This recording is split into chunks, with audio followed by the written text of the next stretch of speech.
දැන් මීට පෙර ආතුව නන්දන වීරසිංහත් සුනිල් විජේසිරිවර්ධන මහතාත් මම කාව්‍ය අත්පිටපත් කියවලා සම්මාන ප්‍රදානයක කටයුතු කළා. එතෙන්දී අපි ඒ සම්මානයට කෘතියක් නිර්දේශ නොකළා කියලා සෑහෙන දෝෂාරෝපණයකටත් අපව ලක් වුණා. ඉතින් සමහර අය කවියෝ සහ කිවිඳියෝ කිව්වා මහලු උඹලගේ විනිශ්චය අපිට ඕනි නෑ කියලා. ඒ නිසා සබුද්ධියකටත් මම යෝජනා කරනවා එන කාලේ තරුණ විනිශ්චයවරු තෝරා ගන්න. මහල්ලන්ගේ විනිශ්චය වැරදි වෙන්නට පුළුවන්. ඒක අදටත් එහෙම වෙන්නට පුළුවන්. දැන් මොහොතකට කලින් නංගුසිරි හෙට්ටිගේ මත කිව්වා දැන් ලබන අවුරුද්දේ විදර්ශනයේ විනිශ්චය මණ්ඩලය ලොකු අභියෝගයකට මුහුණ දෙනවා. සම්මානයක් තේරුවොත් සම්මාන කෘතියක් තේරුවොත් ඒක ලංකාවේ පළවෙච්ච විශිෂ්ටතම කෘතිය වෙනවා කියලා. හරිද? දැන් මම මුලින්ම කියන්නට ඕනේ නන්දනයි සුනිල් විජේසිරිවර්ධන මහත්මයායි මායි එතෙන්දී අනුගමනය කළ පිළිවෙත. කවිය සම්බන්ධව අපි තුන් දෙනාම ඉස්සෙල්ලා පැහැදිලි අදහසක පිහිටියා. ඊට පස්සේ පොත් කියවනකොට ඒ පොත් 130 කියවනකොට මේකේ කෙටි ලයිස්තුවක් හදා ගන්නට අපි ඉස්සෙල්ලාම කල්පනා කළා හොඳයි කියලා අපිට කියන්න පුළුවන් කවි පන්ති 10ක්වත් ඇතුළත් පොත් ටික ඉස්සෙල්ලා තෝරමු කියලා. එහෙම තෝරපු ඒවායින් ඊට පස්සේ අපි හොඳයි කියන කවි පන්ති 15ක් ඇතුළත් කෘති වෙන් කරගමු කියලා එහෙම අපි නිර්ණායකයක් හදාගත්තා. ඒක කෙටි කවි පොත් තිබුණා අපි ඒවා වෙනම කියවලා බැලුවා.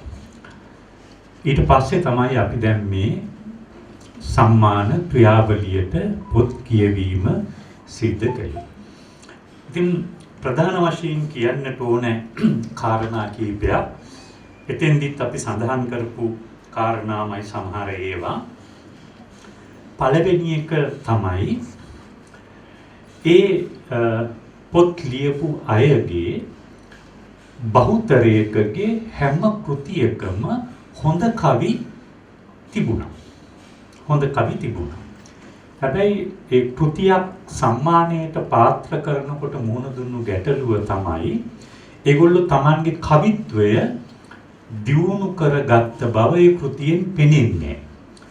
ඒ සම්මාන උළෙලට පොත ඉදිරිපත් කරන්නට ඕන නිසා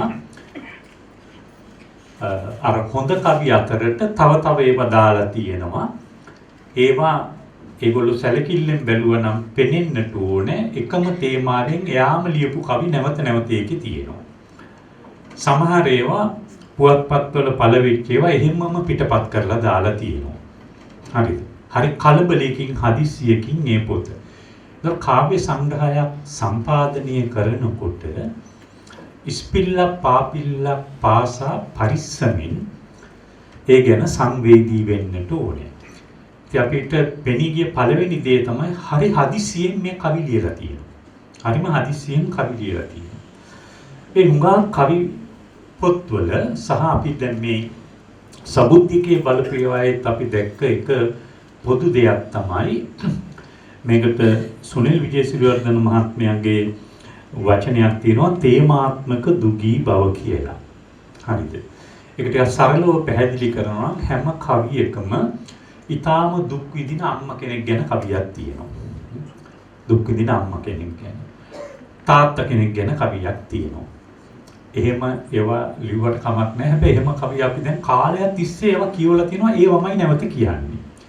ඊට පස්සේ Tamanට උපකාර කළ ගුරුවරයෙක් ගැන කවියක් තියෙනවා. හරිද? මේක මේ එක පොතක දෙයක නෙමෙයි තිබුණේ. තියෙනවා. හරිද? ඒ වගේම තව සමහර අය කල්පනා කරනවා Tamanගේ කාව්‍ය සංග්‍රහය තුළ රට ගැන කවියක් තියෙන්නට ඕනේ, ආගම ගැන කවියක් තියෙන්නට ඕනේ, රණවිරුව ගැන කවියක් තියෙන්නට ඕනේ කියලා එහෙම ආකල්පයකට හිටිය බවක් පේනවා සමහර ඒවා කියවලා බලනකොට.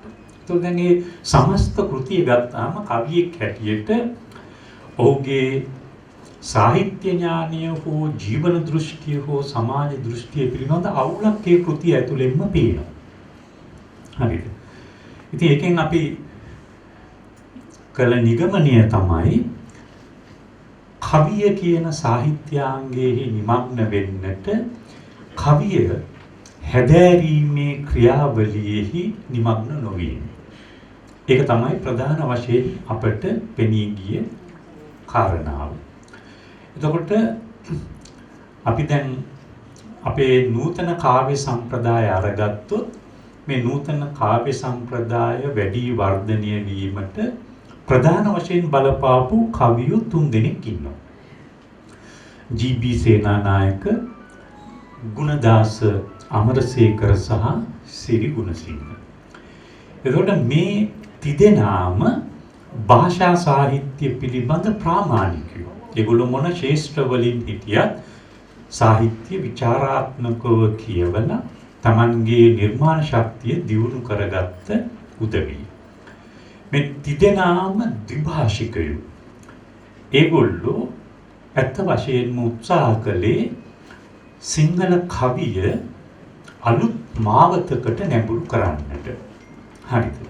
ඉතින් ජී.බී. සේනානායක තමයි මේකේ පුරෝගාමියා මේ කාව්‍ය ආකෘතිය වෙනස් කිරීම.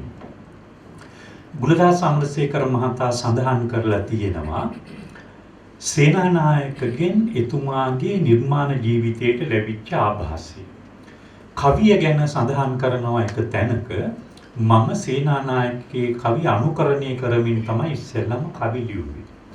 ඊට පස්සේ මට වැටහුණා ඒවා අංශභාග කාව්‍ය ක්‍රමයක් කියලා. සිංහල කවියට විරිතක් තියෙන්නට ඕනේ.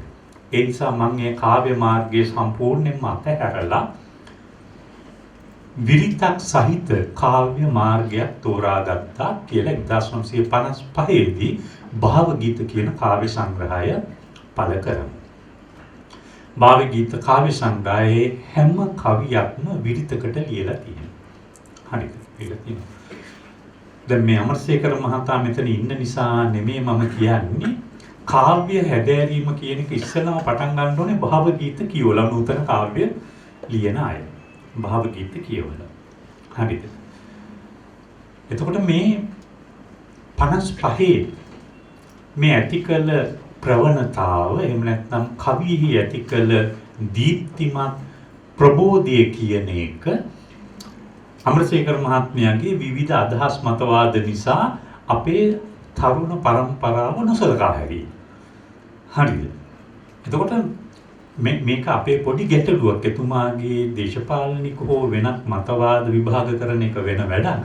හැබැයි සාහිත්‍ය දරේක් හැටියට ඔහු කවියට, කෙටි කතාවට සහ නව කතාවට ඔහුගේ සම්ප්‍රදානයෙන් වියුක්තව අලුතෙන් නිර්මාණකරණයට අවතීර්ණ වෙන්න පුළුවන්ද කියන ප්‍රශ්නේ මම මතු කරන්න කැමතියි.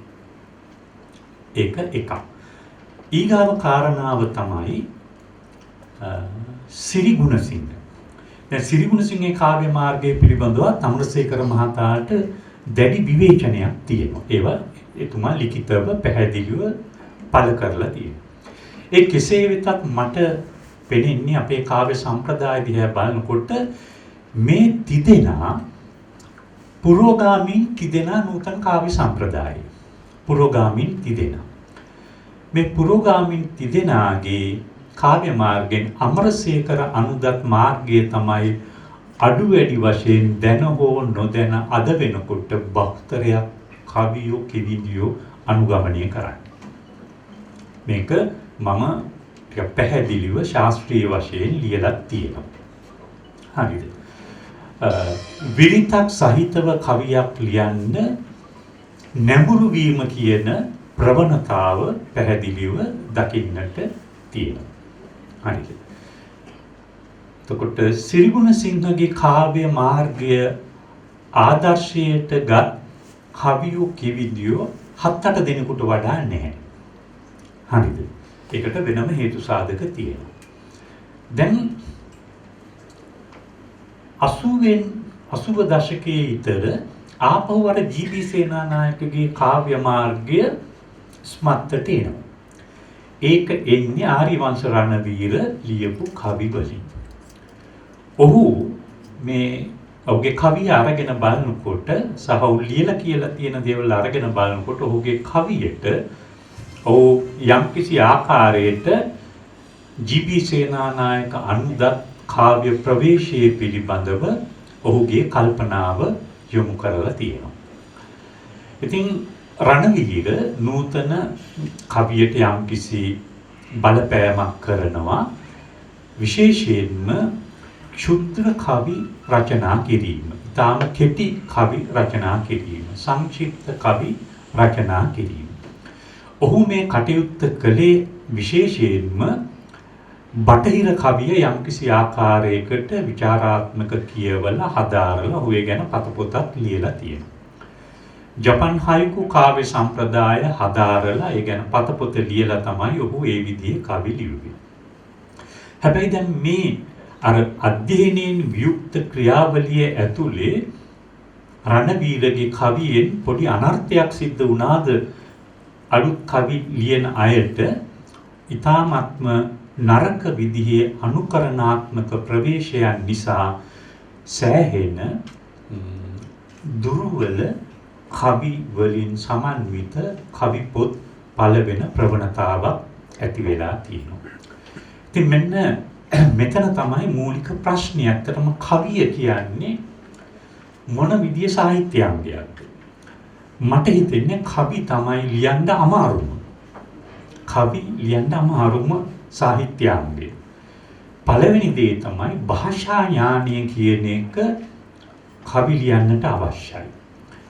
අවම වශයෙන් අපේ සම්භාව්‍ය ගද්‍ය, පද්‍ය, කෘති 5-6ක්වත් කියවන්නේ නැතුව, සංදේශ කාව්‍ය 4-5ක්වත් කියවන්නේ නැතුව, විශේෂයෙන්ම ගුත්තිල කාව්‍ය වගේ කෘතියක් හදාරන්නේ නැතිව කවි ලියන්න පුළුවන්ද? කවියෙකුට අවශ්‍ය භාෂා ඥානය අත්පත් කරගන්න පුළුවන්ද කියන ප්‍රශ්නය මේ මුද්‍රිත කවි පොත් කියවන කොටත් අත්පිටපත් කියවන කොටත් මතුවෙච්ච එක ගැටලුවක්. මේක ගැන ටිකක් ඕන දීර්ඝව කතා කරන්නට පුළුවන්. ඊළඟ දේ තමයි විශේෂයෙන්ම පෙරදිග කවියාව හැඳින්නුවේ පඬිවරයෙක් හැටියට. කවියාව පඬිවරයෙක් හැටියට. කවියා චින්තකයෙක්. එතකොට මේකේ තියෙනවා එක අදහසක් කවි ලියන්න අමාරුයි කියන එක. හරිද? පොඩි අදහසක් වචන වලින් ලස්සනට ලියනවට වඩා මිනිස්යාගේ ජීවන ධාරිතාව පුළුල් කරන්නට පුළුවන්, භාවමය ජීවිතේ පෝෂණය කිරීමට පුළුවන් චින්තාවන් කුළු ගැන්වීම තමයි හොඳ කවියකින් සිද්ධ වෙන්නට ඕනේ. එතකොට මේ වගේ කවි ලියලා තියෙන හොඳ විශිෂ්ට කවින්ගේ කවි කියවලා බලනකොට එයාගේ චරිතාපදාන කියවලා බලනකොට ඔහු කාව්‍ය වෙනුවෙන් කාව්‍ය වෙනුවෙන් මොන තරම් හැදෑරීම් කරලා තියෙනවද කියන කාරණාව පැහැදිලි වෙනවා. එතකොට කවිය සරල සිල්ලර කටයුත්තක් නෙමෙයි. එතකොට මුහුණු පොතට කවියක් ලියලා දාපුවාම Taman දන්න අඳුනන අය ඒවට ලයික් දානවා සෑහෙන්න. ෂෝක් අක්කි තව ලියන්න මාරයි අර හිමේ කියලා දාපුවාම 4-5 දැම්මට පස්සේ කියනවා අක්කි දැන් ගහන්න පොතක්. අක්කිලට නංගිලා තමයි හුඟක් ඒ ලයික් දාන්නේ. ඊට පස්සේ පොත ගහනවා. හරිද? ඉතින් පොතක් අරගෙන දැන් ඩිජිටල් තාක්ෂණයේ තියෙන නිසා මාසිඹුල දන්නවා පොත් 250ක් විතර ගහලා උත්සවයක් තියලා යාළු මිත්‍රයින්ට එන්නේ කියලා ඒකෙන් පොත් 150ක් විතර විකුණ ගන්න පුළුවන්. මෙහෙම පහසුවෙන් කවියෝ බිහිවීමේ මේ ප්‍රවණතාව ඇතුලේ බරපතල අනර්ථයක් වෙලා තියෙනවා කියලා මට හිතෙනවා. ඉතින් මම මේක කියන්නේ දැන් අර අපිටපත් කියවලා බැනුම් අහපු එකේ මේක කියලා ඕන බැනුමක් අහන්න දැන් පුළුවන් නිසා තමයි මේක කියන්නේ. මේක කවියේ කඩාවැටීමක් හැටියටයි මම දකින්නේ. මේ පිළිබඳව අපි ටිකක් සාකච්ඡා කරලා තියෙනවා. ඉතින් පළවෙනි කාරණාව තමයි අවධාරණය කරන්නේ කවි ලිවීම අමාරු වැඩක්. කවි ලිවීම අමාරු වැඩක්. කවියා කියන පුද්ගලයා ඇතුලේ සාහිත්‍ය ඥානයකින් පොහොසත් විචාරශීලී මිනිසෙක් ඉන්නට ඕනේ. විචාරශීලී මිනිසෙක් ඉන්නට ඕන මොන ක්ෂේත්‍රයක මතු වුණා. මට මෙතෙන් පොඩි කාරණාවක් මතක් වෙනවා. මේක සාහිත්‍යයටම අදාළ කාරණාවක්. පොදුවේ මම විශ්වවිද්‍යාලයේ ශිෂ්‍යයෙකු හැටියට ඉන්න කාලේ විශ්වවිද්‍යාලය ඉවරලා ගෙදර යනකොට ඉඳ හිට කේ.ජී. තිලක මහත්තයාව මුණ ගැහෙන්නට යනවා මේ සන්ත බස්තියම කන්දේ එතුමාගේ මේ කාර්යාලයේ තිබුණේ. ඉතින් එක දවසක් එතෙන්ට ගිහිල්ලා ඉන්න වෙලාවේදී එතුමා ගෙනල්ලා තිබුණා රජයේ ගබඩාවක තිබුණු බර්ටන් රසල්ගේ බටහිර දර්ශන ඉතිහාසය කියන පොතෙන් පිටපත් 100ක් විතර ගෙනල්ලා තිබුණා. රුපියල් 5 ගානේ තොගේට ඒවා දාලා විකුණන්න. හරිද? එතකොට විශාලයි පොත, ලොකු පොතක්. පිට 1000කටත් වැඩි මං හිතන්නේ. එතකොට ජයතිලක මහත්තයා මට කිව්වා මේ පොතක් අරගන්න හිමින් මේක කියවන්න කියලා කිව්වා. ඉතින් මම එතුමාට තියෙන ගෞරවය හැටියට පොතක් අරගෙන දැන් හැම කතා කර ඉන්නකොට මෙතෙන්ට ආවා ලේඛකයෙක්. ප්‍රසිද්ධ ලේඛකයෙක් ආවා, රාජ්‍ය සම්මානත් ලැබලා තියෙන ලේඛකයෙක් ආවා. ඉතින් එතුමත් එක්කත් කතා කරගෙන ඉන්නකොට ජයතිලක මහත්තයා කිව්වා මේ පොතක් අරගෙන ගිහිල්ලා කියවන්න කිව්වා. හරිද? මේවා කියවපුවාම තමයි ලියන දේවල් බර අතකින් ලියවෙන්නේ කියලා. මේක තමයි එතුමා ලියපු වචනේ. මේවා කියවන්නේ. එතකොට තමයි ලියන දේවල් බර අතකින් ලියවෙන්නේ. එතකොට මේ ලේඛකයා කිව්වා ලේඛකයෙකුට තියෙනවා දර්ශනයක්. කාගේවත් දර්ශන මොකටද ලේඛකයෝ කියවන්නේ? කියලා කිව්වා. ජයතිලක මහත්තයා එතුමාට මුකුත් උත්තරයක් දුන්නේ නැහැ. හැබැයි එතුමා පිට වෙලා ගියාට පස්සේ ආ කිව්වා මම එතුමාට කියාපු එක එයාට වැටහුනේ නැහැ කියලා කිව්වා. මට මේක තාමත් මේක මතකයි. එතකොට මම තේරුම් ගත්තේ සාහිත්‍ය නිර්මාණය විතරක් නෙමෙයි සාහිත්‍ය කියවීම, සාහිත්‍ය හැදෑරීම සිල්ලර වැඩක් නෙමෙයි. ඒක බරපතල කාර්යයක්. ඒතර අපේ මුල් කාලීන කවියෝ, කෙටි කතාකරුවෝ, ලේඛකයෝ සාහිත්‍ය හදාරලා යම් මට්ටම් වලින් නිර්මාණකරණයට අවතීර්ණ වෙච්ච අය. දැන් හුඟක් වෙලාවට අත්පිටපත් ගෙනල්ලා දෙනවා පෙරවදන් ලියන්නටයි කියලා. ඉතින් අත්පිටපතක් ගෙනාවුවා මම ඉතින් කතා කරනවා මොනවද කියවලා තියෙන්නේ. කවි පොතක් නම් වැඩියම කැමති කවියා කවුද මොනවද කියලා තියෙන්නේ අහලා බලනකොට උසස් පෙළ විභාගයට නිර්දේශිත කවි තමයි ඒ කවි ටික තමයි බහුතරයක් කියවලා තියෙන්නේ. අපේ ප්‍රධාන කවීන් 3 දෙනා කියවලත් නැහැ. සමහර අය ඉඳහිට මහගමසේකරගේ කවියක් දෙකක් කියවලා තියෙනවා. ඒවත් පොතක් හැටියට නෙමෙයි. හරිද? ඉතින් මම මේකෙන් මේක අවධාරණය කරන්න හදන්නේ පැහැදිලි කරන්න හදන්නේ කාව්‍ය රචනය මොනතරම් අති සරල තත්වයකට පත් වෙලාද කියන එක. ඊට පස්සේ දැන් මේ සබුද්ධි කවි කියවනකොට අපට ඇතිවෙච්ච වැදගත්ම පළවෙනිම ප්‍රශ්නය තමයි අර අත්පිටපත් කියනකොට ඇතිවෙච්ච ප්‍රශ්නෙම. ඒක තමයි හැම පොතකම හොඳ කවිපන්ති කීපයක් තියෙනවා. හොඳ කවිපන්ති කීපයක් තියෙනවා. දැන් මේ එක එක පොත ගැන අපි හිතමුකෝ දැන් පොඩි සාකච්ඡාවක් තියෙනවා කියලා, සම්මන්ත්‍රණයක් තියෙනවා කියලා.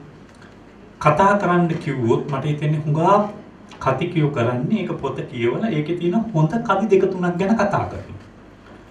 ඒක තමයි සාමාන්‍යයෙන් වෙන්නේ. එතකොට මේකෙන් පේන්නේ මොකක්ද? හැම පොතකම හොඳ කවි දෙක තුනක් තියෙනවා කියන්නේ කවිත්වයක් තියෙනවා. කවිත්වයක් තියෙනවා. හැබැයි අර සතතාභ්‍යාසය නෑ. සතතාභ්‍යාසය නෑ.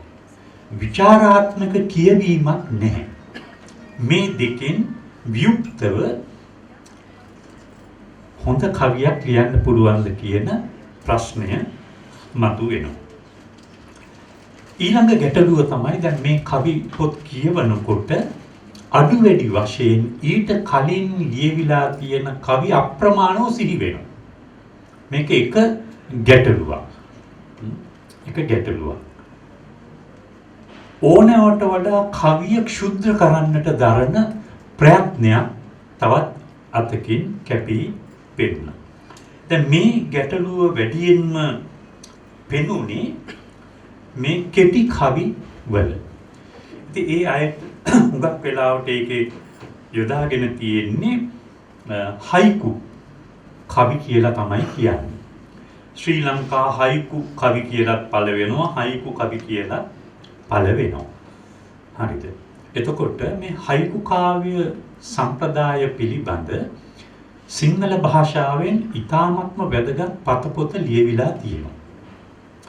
ජයන්ත විමලසේන කියලා භාෂා ශාස්ත්‍ර පිළිබඳ ප්‍රාමාණික ලේඛකයෙක් හිටියා.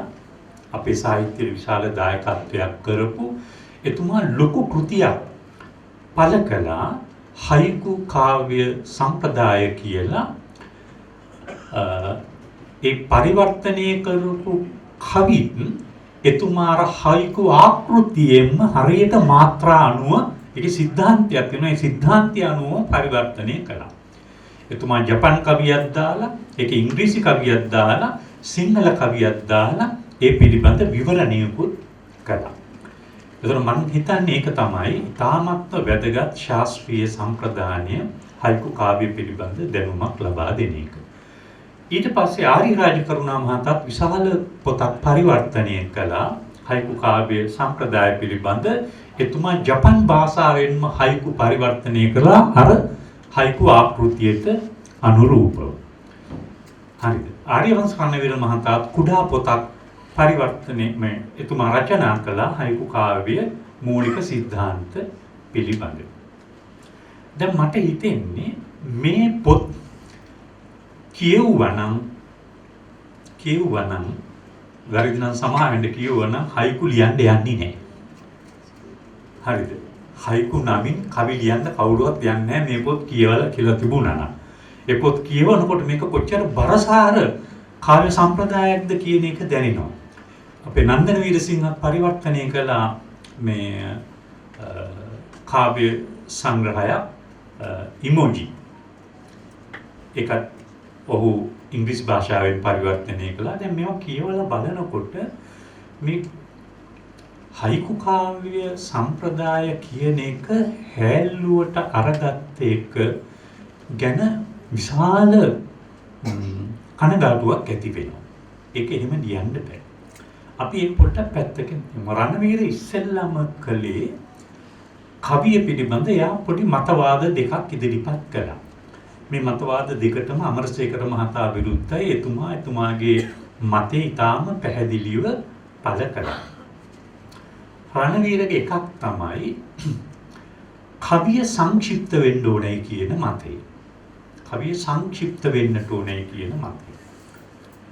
දෙවෙනි එක තමයි එතුමා කිව්වේ කවියක සංක්ෂිප්ත කවි කියන එක. කවිය සංක්ෂිප්ත වෙන්නට ඕනේ. ඒක කවිය ගුණයක් හැටියටයි දැක්ුවේ එතුමා. සංක්ෂිප්ත භාවය කවියේ ගුණයක්. එතකොට දෙවෙනි එක තමයි සංක්ෂිප්ත කවි, කෙටි කවි. මේක දෙකක්. ඒක හුඟක් අය ආදර්ශයට ගත්තේ අනුකරණය කළේ අර රණවීර ලියපු කෙටි කවි. හරිද? ඒව දිහා බලනකොට එක පාටම පෙනී ගියා වෙන්නට පුළුවන් මෙහෙම කවි ලියන එක හරි ලේසි කියලා. පහසුයි කියලා හිතන්නට ඇති. එතකොට දැන් මේ පළවෙන පොත් සෑහෙන පොත් ප්‍රමාණයක් පළ වෙලා තියෙනවා. ඒවල පොඩි භාෂාවෙන් දාන පොඩි ජිමික්ස් ටිකක් තියෙනවා. හැබැයි ඒක සැරයක් දෙසරයක් කියවපුවම මේක ඇතුලේ මොකක්ද කාව්‍යමය චින්තාව කියලා දෙයක් හඳුනා ගන්නට හැකියාවක් ලැබෙන්නේ නැහැ. දැන් සමහර වෙලාවට හිතෙනවා ඒවා නිකන් කඩිනමින් ලියලා දාපු දේවල් වගේ. දැන් මෙහෙම කවි. ඇගේ ගෞම පටුය හිත වගේ. හරිද? දැන් එතකොට මේ මට නිදර්ශන දාන්න පුළුවන් කියන්න පුළුවන් මම කියන්නේ කැමති නෑ. ඒකට දැන් මම මේ කියන්න හදන්නේ දැන් මේකට ලයිට් දාපුවාම ලයිට් දැම්ම තරමට මේක කවියක් හැටියට පිළිගන්නවද කියන එක. මෙතන පොඩි වැඩක් කරලා තියෙනවා තමයි. හැබැයි ඉතින් මීට වඩා ඊටාම අලංකාර වෙලද දැන්වීම නිර්මාණය වෙනවා. මීටත් වඩා හරි බුහුටු විදිහට. කරුණාරත්න අබේසේකර මහතා නිර්මාණය කරපු වෙලඳ දැන්වීම මෙහෙම නම් ඊටාම විශිෂ්ටයි. මල් නම් ජයරත්න නම් මල්.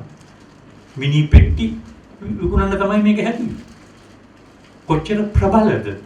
එතකොට දැන් මේක ඊට වඩා වෙනස් තලයක මේ සංක්ෂිප්ත කවිය මම කැමති නෑ ඇත්තටම මේ හයිකු කියලා හඳුන්වන්නේ ලියනවා.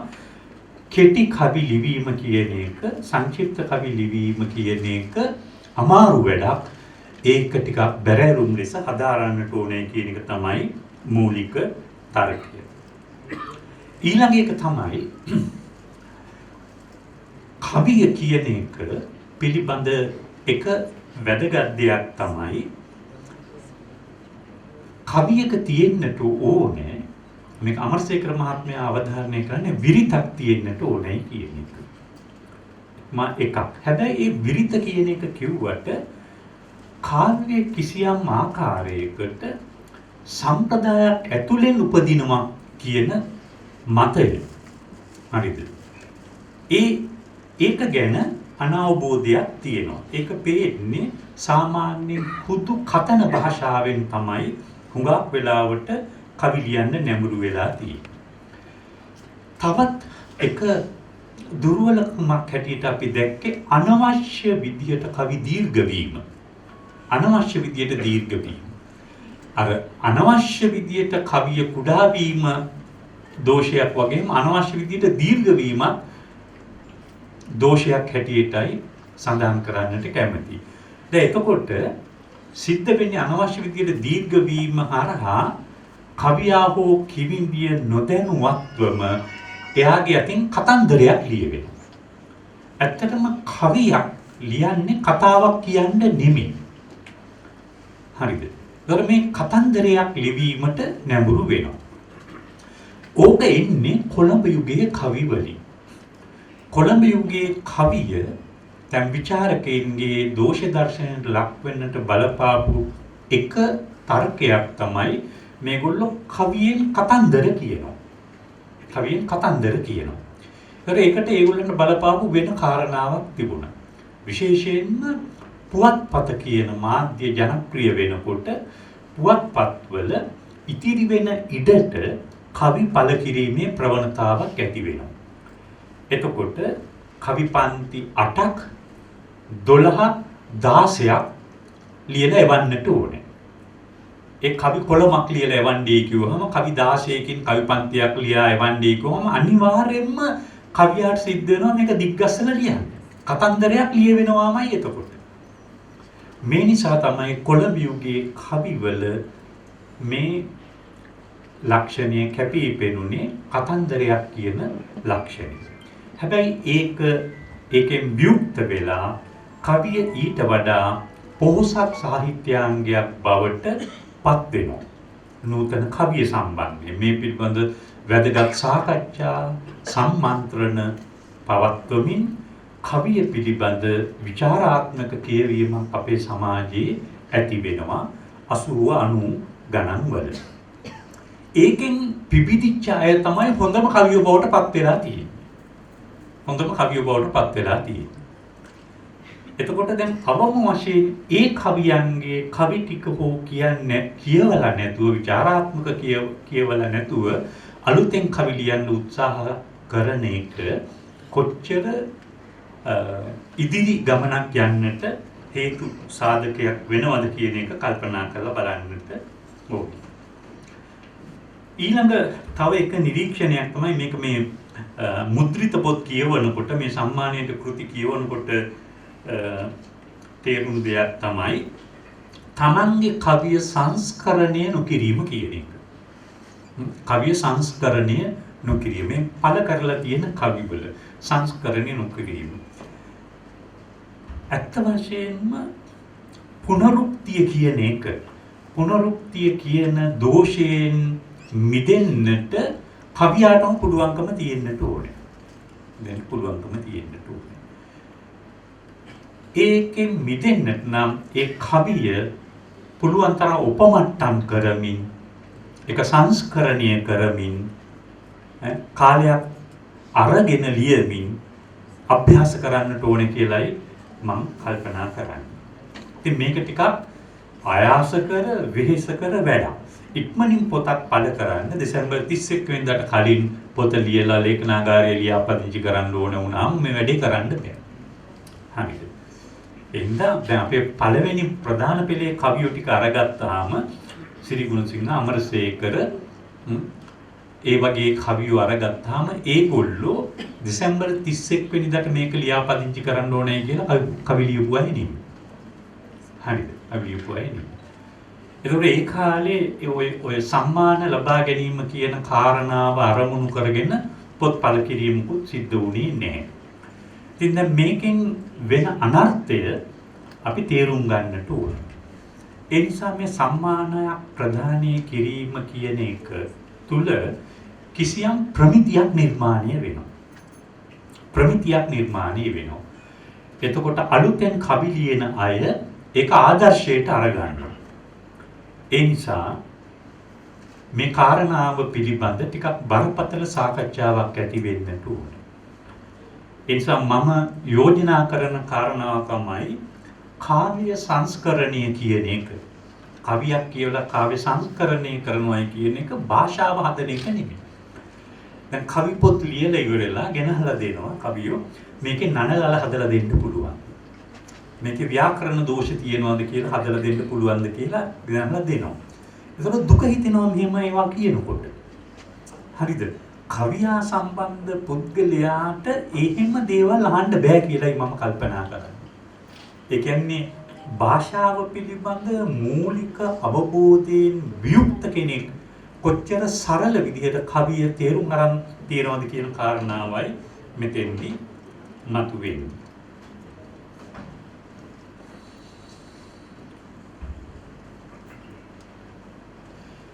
දැන් මේ සම්මාන සඳහා කෘති තේරීමේදී අපි පොදුවේ අනුගමනය කරපු දේ තමයි අර කතෘ ප්‍රකාශන සබුද්ධි සමාජිකයන්ගේ ප්‍රකාශන සහ ප්‍රකාශකයෝ පළ කරලා තියෙන ඒක අපි නිර්ණායකයක් හැටියට සලකන්නේ නැතුව අපිට ලැබිච්ච පොත් ටික ඔක්කොම එකට කියවුවා. කියවලා අපි ඒවා ලයිස්තුගත කරමින් එක එක උඩට අරගත්තා. එහෙම තමයි මේ කෘතිය තුලින් හොඳම කෘතිය කියලා එකක් අපි තෝරගත්තා. එතකොට දැන් මේ තෝරගත්ත කෘතිය මුද්‍රිත පොත් අතරින් හොඳ සාධනීය ලක්ෂණ වැඩියෙන්ම හඳුනාගත්ත කෘතිය හැටියට තමයි ඒක තේරුනේ. හැබැයි ඒක පරමාදර්ශී කෘතිය නන් නෙමෙයි. හරිද? ඒක ඒ අවුරුද්දේ පළ වෙච්ච විශිෂ්ටතම කෘතියක් කියලා අපි කියන්නේ නැහැ. අපිට හම්බෙච්ච කෘති අතරින් තිබිච්ච හොඳම කෘතිය. එතකොට මුද්‍රිත කෘතියක් සම්බන්ධව විනිශ්චයක් කරනකොට එහෙම නිර්ණායකයක් තියෙන්නට ඕනේ කියලා අපි කල්පනා කරනවා. ඒ කිට්ටුවට යන තවත් කෘති දෙකක් අපේ අවධානයට ලක් වුණා. එක කෘතියක තිබිච්ච මූලික දේ තමයි උට කාව්‍ය රචනය පිළිබඳ සෑහෙන පරිචයක් ඔහු පළ කරනවා. හරිද? අර සංක්ෂිප්ත ගුණය කියන අලංකාරය ඔහු නොතකා හැරීම ඔහුගේ කවියට ඔහු විසින් අනර්ථයක් කරගෙන තියෙනවා. හරිද? ඊටාත්ම හොඳට භාෂාව පරිහරණය කරනවා. අධ්‍යක්ීම් වල එකක් තියෙනවා. අනවශ්‍ය ආකාරයට කවියක් දීර්ඝ වුණාට පස්සේ ඒ කවිය ඇතුළෙන් මේ කවිය පොඩ්ඩක් නිකන් අයිස් කැටයක් වගේ දිය වෙලා යන ගතියක් තියෙනවා. එතකොට දැන් අර අභ්‍යාසය හා සංස්කරණය කියන එකට ලක් වුණා නම් ඒක ඊටාත්ම වැදගත් කියන එක සඳහන් කරන්නට ඕනේ. තවත් එක කාරණාවක් තමයි ඒ සමස්ත කෘති වලින් මේක තෝරලා ඉවර වෙලා ඊට පස්සේ ඒ සමස්ත කෘති තෝරනකොට වෙන් වෙච්ච අනුව අපි ඊට පස්සේ බැලුවා කතුරු ප්‍රකාශකයෝ හැටියට කවුද මේකේ ඉන්න අය කියලා. ඇත්තට මේ කතුරු ප්‍රකාශන හැටියට පොතක් තෝරනකොටත් අපි අර සමස්තයේ හැටියට කියවලා මතුවෙච්ච ගොඩේ තමයි කතුරු ප්‍රකාශකයා තියෙන්නේ. හරි. ඒ විතර නෙමෙයි අර සබුද්ධි සමාජිකයෝ කියන අයත් හිටියේ ඒ මූලික තේරීම කියන එක ඇතුලේ තමයි. ඒත් මේකෙන් පැහැදිලි වෙන්නේ මොකක්ද? යම්කිසි ප්‍රතිභානයක් තියෙන කෙනා මොකක් හෝ අවකාශයකදී මතුවෙනවා. ඒක අහවල් තැනදී කියන එක නෙමෙයි. ප්‍රතිභානයක් තියෙන කෙනා. ඒතර දැන් අද ඒ සම්මානයට ඇගීමට පාත්‍ර වන අයට සහතික ලබන අයට යෝජනා කරන්නට කැමති කරුණු කීපයක් තියෙනවා. හරිද? පළවෙනිම දේ තමයි කාව්‍ය සංග්‍රහයක් පළ කරන්නට කලින් කාලයක් Taman ළඟ තියාගෙන ඒක සංස්කරණය කරන්න, උපමට්ටම් කරන්න. සංස්කරණය කරන්න, උපමට්ටම් කරන්න. හරිද? ඒක ලියලා පැත්තක තියලා ඉවරලා යම්කිසි කාලයකට පස්සේ Taman ඒක අරගෙන කියවනකොට Tamanට දැනෙනවා මේක මමද ලියලා තියෙන්නේ. ඒක Tamanව පොඩි විස්මයකට පත් කරනවා නම් ඒක පාඨක සමාජයට දෙන්නට තරම් පොහොසත් කවියක් කියන එක විනිශ්චය කරන්න Tamanටම පුළුවන්. ඒ නිසා මේ කවියක් සංස්කරණය කරමින් දීප්තිමත් කිරීම කියන එක වැදගත්. දෙවෙනි කාරණාව කාව්‍ය නිර්මාණයට ජීවන අත්දැකීමක් හෝ සමාජ අත්දැකීමක් විශේෂ කරගන්නකොට කල්පනා කරන්න ඕනේ මේකෙන් කාව්‍යානුභූතියක් ගොඩනගන්න පුළුවන්ද කියන එක. මේක මූලික સિદ્ધාන්තයක්. හරිද? එතකොට මේක කවියක් කියන්නේ Taman සසල කළ අත්දැකීමක් අවශ්‍යයි. කම්පනයක් ඇති කළ අත්දැකීමක් අවශ්‍යයි. ප්‍රබල ජීවන අත්දැකීමක් අවශ්‍යයි. ඒ Taman සසල වෙච්ච අත්දැකීම ඥානාත්මකව විග්‍රහ කරලා තියෙන විද්වතුන් පුද්ගලානුභූතිය හැටියට. පුද්ගලානුභූතිය. පුද්ගලයා ලබාපු අත්දැකීම. නිර්මාණකරණයේදී මේක කාව්‍යානුභූතියක් බවට පත් වෙන්නට ඕන. පුද්ගලානුභූතිය කාව්‍යානුභූතියක් බවට පත් වෙන්න ඕන. ඒක පොදු රසිකයාට තමන්ගේ අත්දැකීමක් බවට සාධාරණීකරණය කරගන්නට හැකියවීම. හරි. ඒ නිසා තමයි ඇත්තටම අත්දැකීම කියන වචනෙට වෙන වචනයක් හැටියට පාවිච්චි කරලා තියෙන්නේ විද්වතුන් අනුභූතිය කියන වචනේ. අත්දැකීම කියන්නේ අමුද්‍රව්‍ය. අත්දැකීමෙන් සසල කළ එක තමයි පුද්ගලානුභූතිය. කවිය කියවන රසිකයා ලබන එක තමයි කාව්‍යානුභූතිය. මේ સિદ્ધාන්තය ඊටාම හොඳට ඉස්සෙල්ලම ලියලා තියෙන්නේ ආනන්දවර්ධන කියන ಭಾರತೀಯ චින්තකයා. ඒක තමයි අපරදිගත් විවිධ ආකාරයට විග්‍රහ කරලා තියෙන්නේ. එතකොට මේ ආනන්දවර්ධනගේ මේ විචාර චින්තනය පිළිබඳ ඊටාම විශිෂ්ට විදිහට පැහැදිලි කිරීමක් කළා අපේ රටේ හිටපු සංස්කෘත පඬිවරයෙක් වන හේම්පාල විජේවර්ධන සංස්කෘත කාව්‍ය විචාරයේ මූලධර්ම කියලා පොතක් ලියලා. ඒකේ මේ ಭಾರತೀಯ කාව්‍ය විචාරයේ වාද 6ක් තියෙනවා. 6 ගොඩ නැගුණේ කොහොමද, විකාශනය වුණේ කොහොමද කියන එක පැහැදිලි කරලා තියෙනවා. එක එක්කෙනා කාව්‍ය ආත්මයේ හැටියට දැක්ක දේවල්. ඒවා ඊට පස්සේ පසු කාලීනව වර්ධනය වීම. ඒක ඊටාම විශිෂ්ට කෘතියක් කවි ලියන අයක කියවන්නට ඕනේ. ඉස්සෙල්ලාම තිබුණේ කවිය රසවත් වෙන්න ඕනේ. රසය තමයි කාව්‍ය ආත්මය වෙන්නට ඕනේ. ඊට පස්සේ අලංකාරිකයෝ එනවා. ඒගොල්ලෝ කියනවා රසය කාව්‍යයේ තියෙන්නට ඕනේ. හැබැයි ආත්මය වෙන්න ඕනේ අලංකාරය. ඊට පස්සේ තව ගුරුකුලයක් එනවා. කාලයකට පස්සේ ඒගොල්ලෝ කියනවා රසයක් තියෙන්න ඕනේ, අලංකාරයක් තියෙන්න ඕනේ, රීතිය තමයි කාව්‍ය ආත්මය වෙන්නට ඕනේ. තව ගුරුකුලයක් එනවා. ඒගොල්ලෝ කියනවා රසයක් තියෙන්න ඕනේ, අලංකාරයක් තියෙන්න ඕනේ, රීතියක් තියෙන්න ඕනේ, ඖචිත්‍ය තමයි කාව්‍ය ආත්මය වෙන්නට ඕනේ. ඔය විදිහට ඔක පහු කරගෙන ඇවිල්ලා ආනන්දවර්ධන තමයි කිව්වේ කවියේ ධ්වනිය. කවිය විශේෂ වෙන්නේ ධ්වනිය. මෙන්න මේ සංකල්පය හරියට කියවුවනම් මම හිතන්නේ කෙටි කවි ලියන්න ලැජ්ජ වෙනවා. හරිද? ඒක හරි ප්‍රබල විශ්ලේෂණයක් ඒක ඇතුලේ තියෙනවා. ඊටාම සරල නිදර්ශන වලින් ඒක ආනන්දවර්ධන පැහැදිලි කරනවා. දැන් මෙන්න මේ වගේ දෙයක් එතුමා පැහැදිලි කරනවා. එතුමා කියනවා වාච්‍යාර්ථ, ලක්ෂ්‍යාර්ථ සහ ව්‍යංග්‍යාර්ථ කියලා තුනක් තියෙනවා. ඒකත් තව විදිහට ඒක විශ්ලේෂණය කරලා තියෙනවා. වාච්‍යාර්ථය කියන්නේ හුදු වචනයට තියෙන තේරුම. පුටුව කියලා කිව්වහම බත් පිඟානක් මැවෙන්නේ නැහැ. පුටුව කිව්වහම භෞතික වස්තුවක් මැවෙනවා. වාච්‍යාර්ථය. ඒතර වාච්‍යාර්ථය කියන එක කවියාට අවශ්‍යද? අවශ්‍යයි අවම වශයෙන්. හරි. දෙවෙනි එක ලක්ෂ්‍යාර්ථය. ලක්ෂ්‍යාර්ථය කියන්නේ කිසියම් යෙදුමකින් නිශ්චිතාර්ථයක් මතුවෙන්නේ අනුමානයෙන් අර්ථයක් ගන්නවා. ඒක කවියට අවශ්‍යයි. රසය කුළු ගන්නවන්නේ අන්න එතකොට. අලංකාර නිර්මාණය වෙන්නේ එතකොට. ව්‍යංගය තමයි, ධ්වනිය තමයි කවියේ ප්‍රබලත්වය.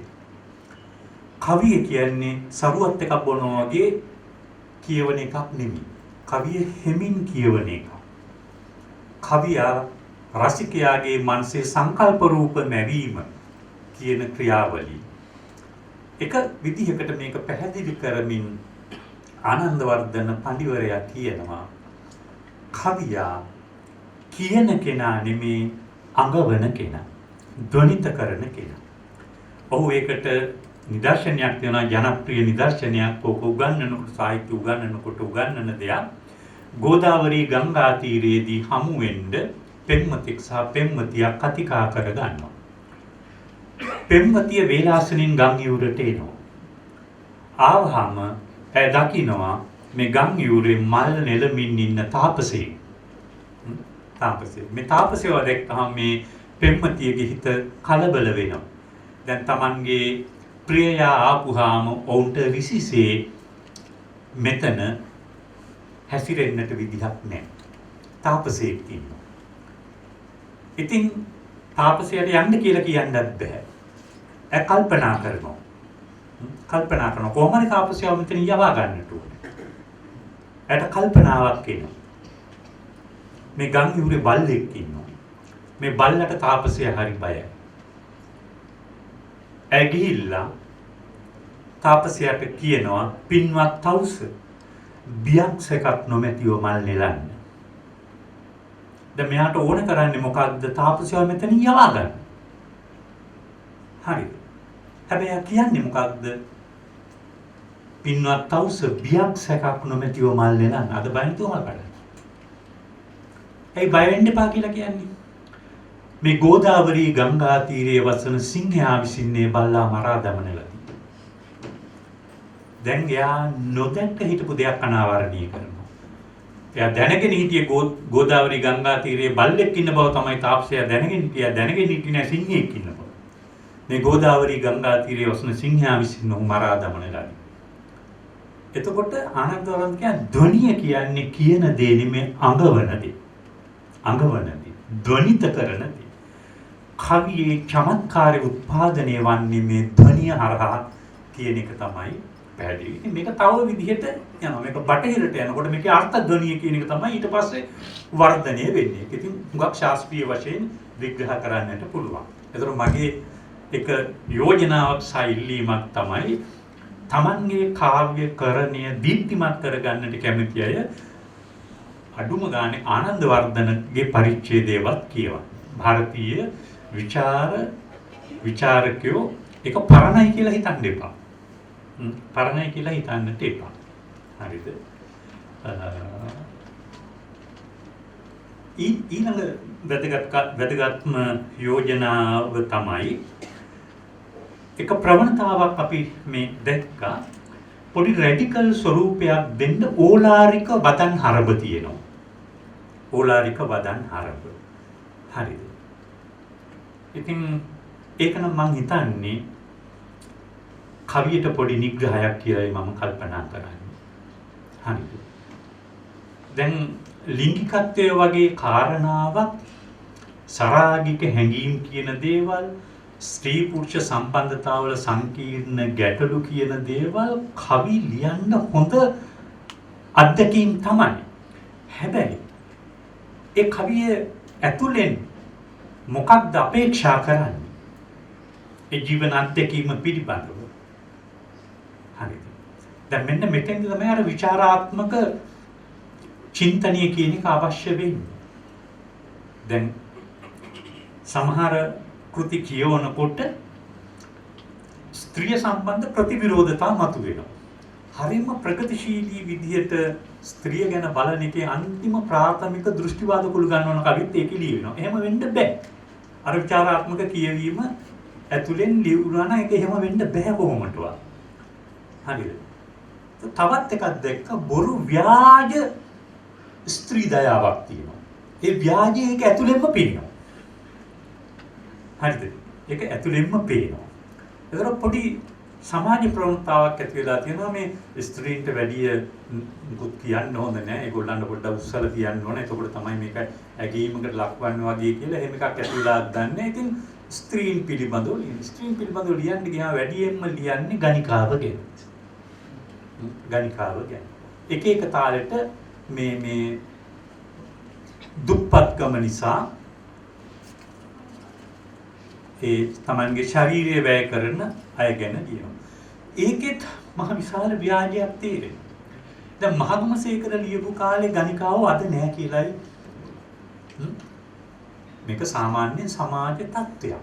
අද ඒක ඊට වඩා වෙන තලයක තියෙනවා.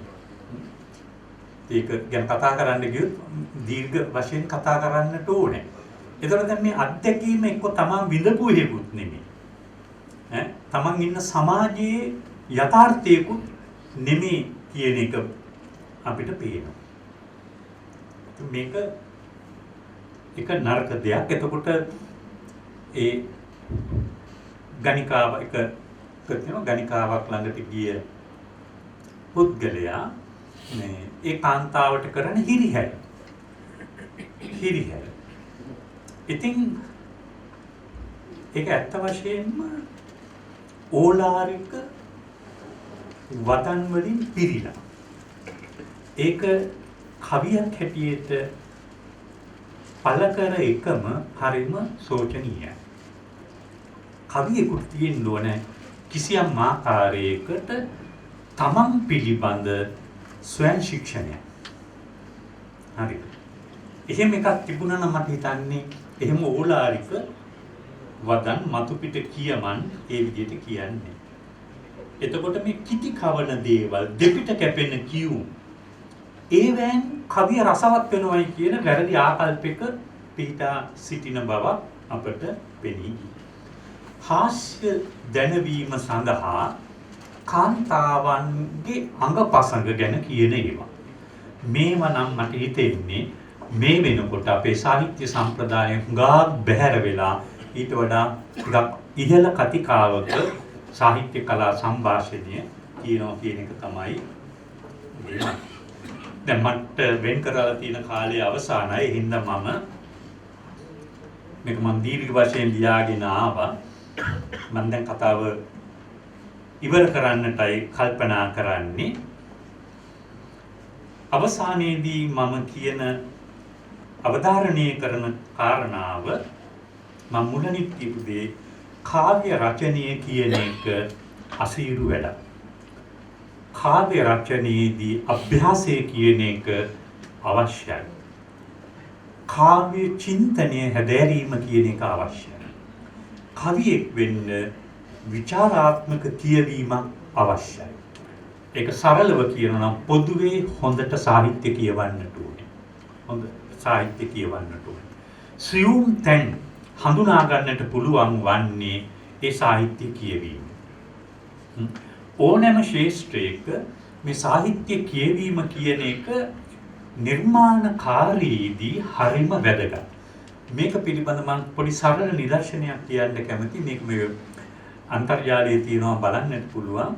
ජයලත් මනෝරත්න කියන රංගදරයා තමයි මේක කියලා තියෙන්නේ.